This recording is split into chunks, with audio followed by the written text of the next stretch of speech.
অন্য কোথায় তীর পৌঁছাবে? তো যার দৃষ্টি পড়েছে একদিকে, আর কিছু দেখে না। রূপ গোস্বামী চরণ ভক্তির অসমৃত সিন্ধু গ্রন্থে লিখলেন, অন্যাভিলাষিতা শূন্যম জ্ঞান কর্মাদ্যনাবৃতম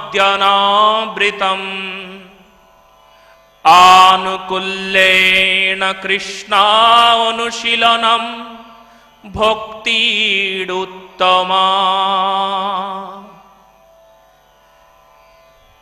আমাদের গৌরীয় আচার্য শ্রীল শ্রী নরোত্তম ঠাকুর মহাশয় ইনি পদ্মা অনুবাদ করলেন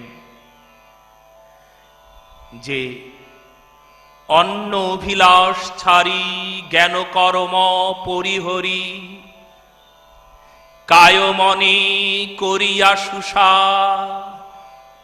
কায় মনে করিয়া সুসার, কায় মন বাক্যে,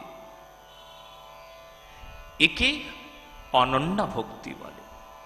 জ্ঞান কর্মকেও পরিত্যাগ করা। জ্ঞান কর্মেই যোগ ধর্মেই নহে কৃষ্ণ বশ, কৃষ্ণ বশ হেতু এক প্রেম ভক্তি রস। জ্ঞান কর্ম যোগ ধর্মেই তাকে পাওয়া যায় না।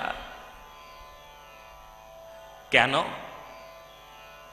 যোগে পাওয়া যায় না? বলছে যোগে পাওয়া যায়, আত্মা, আত্মাই তো এর সাধ্য বিষয়, তারপর তো যেতে পারে না যোগীগণ। জ্ঞানী বলছেন ব্রহ্ম পর্যন্ত যাবে জ্ঞানী,